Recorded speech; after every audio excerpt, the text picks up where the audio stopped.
मंचासीन हमारे प्रिय हरिवंश जी और जिनको मैं कहूँ बलबीर जी, हमारे बड़े भाई पीयूष जी, महुआ मास्टर बाजी जी और विनोद जी, सब मैं आपके लिए अपना सम्मान प्रकट करता हूँ और सामने बैठे हुए साहित्य प्रेमी भाई और बहनों को मेरी ओर से बहुत बहुत शुभकामनाएं। जब कोई अध्यक्ष बनाया जाता है तो इसका मुझे बहुत इसका अनुभव है कि जब नहीं बोलना हो तो आपको अध्यक्ष बना दिया जाता है, क्योंकि अध्यक्ष की कुर्सी पर जाते ही आपको सुनना है, बोलना नहीं।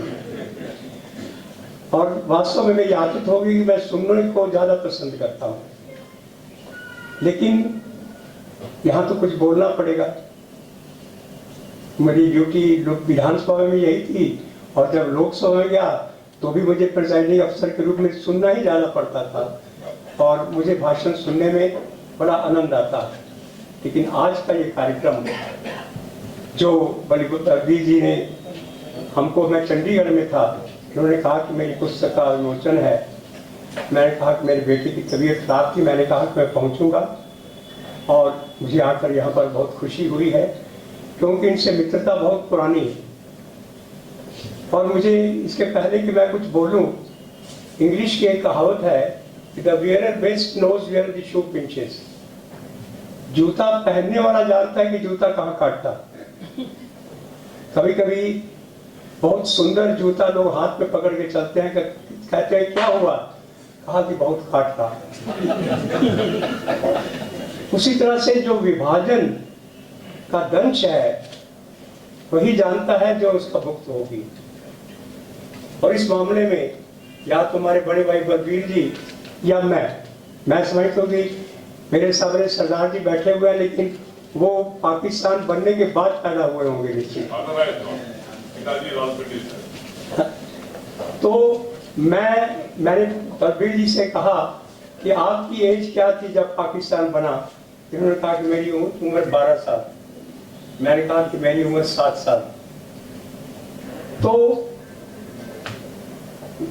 लेकिन जो सीन देखे उसमें 7 साल की उम्र में भी जब लोगों को कटते और मरते हुए देखा तो सीन भूल नहीं सकते।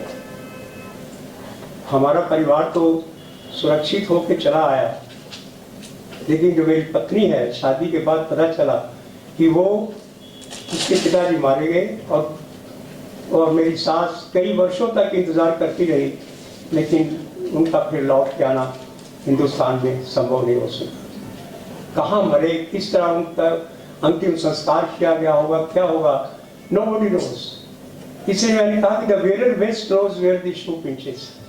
विभाजन का दंश वही उसका असली वर्णन कर सकता है जो उसका भुक्त होगी। इसलिए उसको भोगा है। और लेखक बहुत बड़े हैं बलबीर जी, इसलिए उनका अपना लिखने का ढंग है। तो मैं जब पता चला कि मुझे जाना है आज के कार्यक्रम में, तो उतनी पुस्तक, जैसा विनोद जी ने कहा कि पुस्तक को देखकर डर लगता है कि पढ़ने में कितना टाइम लगेगा, वजन भी काफी। तो मैंने कहा कि मेरे दिमाग में बात आई कि आजकल कनाडा में जो एक खालिस्तान में गुरवादी मारा गया है और उसमें फिर वहाँ के प्रधानमंत्री ने कहा कि उसके मरवाने में हिंदुस्तान का हाथ है। काफी गर्म सब्जेक्ट है ये। तो मैंने किताब को खोला, बलबीर जी की किताब को, इसमें खालिस्तान का कोई चैप्टर है कि नहीं, तो संयोग से हमको मिल गया। तो खालिस्तान का तो मैंने कहा कि देखें इसको पढ़कर। तो मैंने ये महसूस किया कि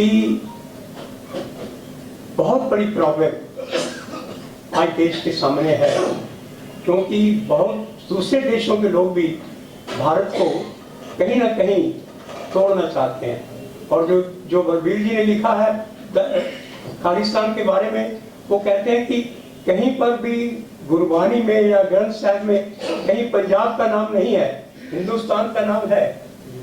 और गुरु नानक देव जी की वाणी है कि खुरासान खसमाना कियो हिंदुस्तान डराया।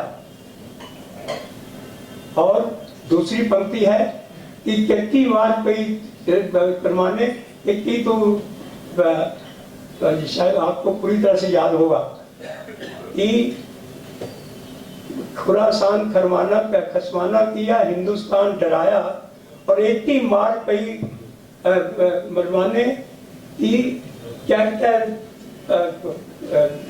कहते तरस न आया।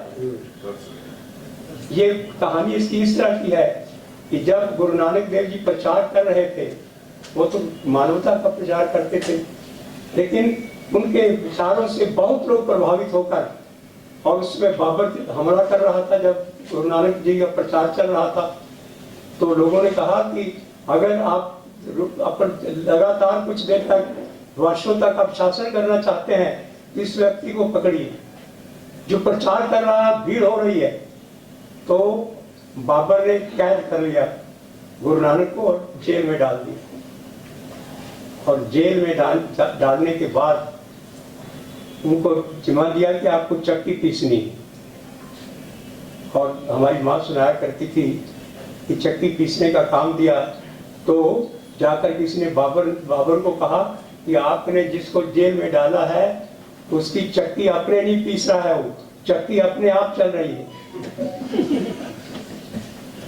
और चक्की हमारी माँ छोटे थे तो वो गाया करती थी कि ये कैसे उस सीन का वो वर्णन करती थी कि जब बाबर पहुंचता है वहां पर तो देखते हैं कि सही वो चक्की अपने आप चल रही है। तो कहते हैं कि हमको माफ कीजिए, और कहते हैं कि आप मेरे पकड़ के वो अपने यहाँ ले गए और कहते हैं कि हमको आशीर्वाद। और ये कथा गुरुद्वारों में अक्सर कही जाती है। तो गुरु नानक कहते हैं कि तुमको मैं देता हूँ राजपाट करो, लेकिन जितना तुमने मारा है, इतनी मार कही कुरलाने, कहती तरस न आया। इतनी मार मारी है तुमने हिंदुस्तान के लोगों को, तुमको तरस नहीं आया। और तुम वादा करो कि तुम बहुत इंसानियत के साथ शासन करोगे तो मेरी तरफ से आशीर्वाद है। और उन्होंने कहा कि जिस दिन तुम्हारा खानदान जाति करेगा तुम्हारा राज खत्म होगा। और इतिहास से सिद्ध करता है कि बाबर के बाद उनका बेटा हुमायूं, हुमायूं के बाद बेटा उनका अकबर का शाहजहां, करते करते फिर जैसे ही वो औरंगजेब पर पहुंचता है तो औरंगजेब ने जुल्म करना शुरू किया। और औरंगजेब के जुल्म करने के बाद राज लगभग खत्म हुआ। और मैंने बलबीर जी की किताब में पढ़ा कि जो उनका जो बाद में था औरंगजेब के बाद तो बहादुर शाह जफर, तो जफर को समझी कि वो राज खत्म हो गया उनका, और उनको लिखना पड़ा, सब अंग्रेजों का राज हो गया कि कितना है बदनसीब जफर दफन के लिए 2 गज जमीन भी न मिली कुएया। तो ये खालिस्तान की जो बात आई तो मैंने वो प्रसंग से पढ़े जो इसकी किताब में है, और मैं ये समझता हूँ।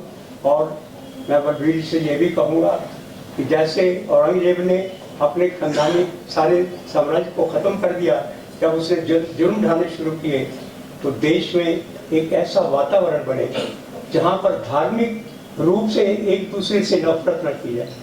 जिस दिन ये नफरत आ जाएगी उस दिन शासन चाहे कितना भी तगड़ा क्यों ना हो, वो पतन की ओर जाने लगता है।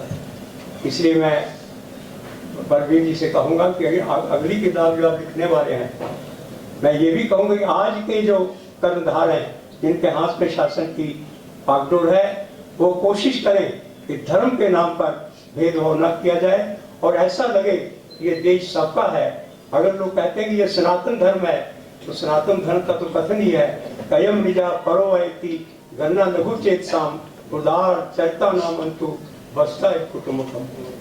सारी दुनिया हमारा कुटुंब है, ये है असली जो भारत का धर्म है।